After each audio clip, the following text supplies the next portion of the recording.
pages 60 and 61. 8. Reading.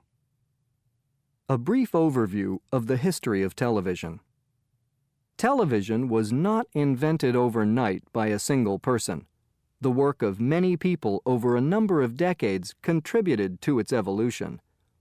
In the early days, two distinct schools of thought in technology influenced different researchers and the course of their investigation.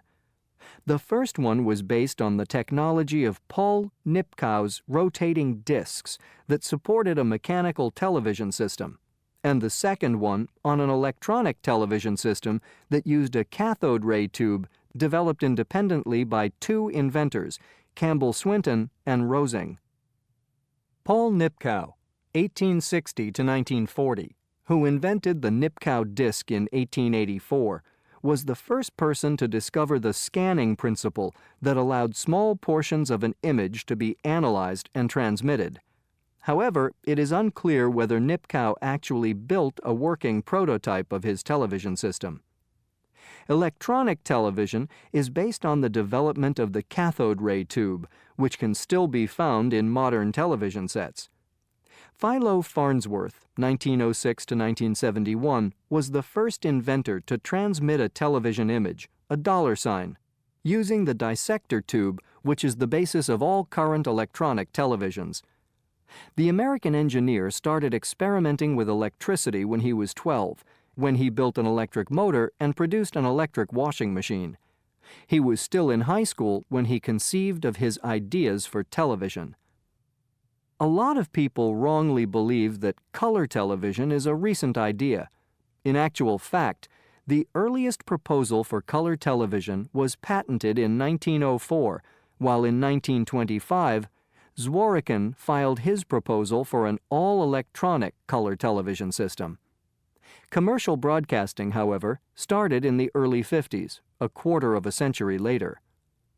John Baird, 1888 to 1946, is a researcher who is best remembered for inventing a mechanical television system based on Nipkow's scanning disk idea. Actually, his work included a number of technological milestones in the history of television. He created the first televised pictures of objects in motion, 1924, the first televised human face, 1925, color television, 1928, stereoscopic television, and television by infrared light that were presented and demonstrated before the 1930s. Vladimir Zworykin, 1889 to 1982, the inventor of iconoscope, a transmission device, as well as the kinescope, i.e. the cathode ray tube, in 1929, was one of the first to demonstrate a television system with all the features of modern television, otherwise called the tube. Most people in Britain that use the word tube to refer to television fail to make the connection between the television set and the cathode ray tube. Nor do people stop and think about the meaning of the word television, which refers to the transmission of images over a distance. In 1929, Zworykin became the director of electronic research at Radio Corporation of America, RCA, and was later promoted to vice president in 1947.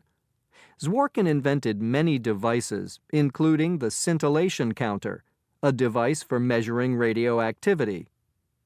He held more than 80 patents and received numerous awards for his work. Lewis W. Parker patented the intercarrier sound system in 1948, which is now used in all television receivers in the world. Without it, televisions would probably have been too costly for most people. The plasma display monitor was invented in July 1964 by Professors Bitzer and Slatow and their graduate student, Robert Wilson.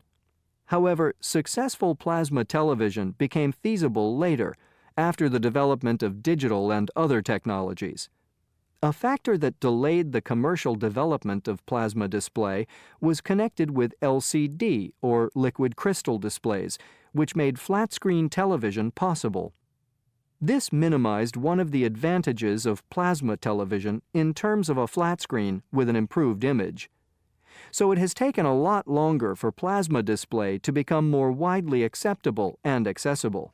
Until recently, a plasma television screen was regarded to some extent as a symbol of affluence or status along with other possessions. Now, a new development is affecting communication and media further, namely that of web or internet television. When internet access is available, along with adequate hardware, more and more viewers appear to be switching over to their laptops or desktops to watch films and other programs. Television sets are connected, allowing access to digital channels. The key word seems to be access. It is quick access and options that determine the popularity and, consequently, the commercial success of a medium. Television has so far been fairly well established. It remains to be seen how digital technology will affect its evolution in the future.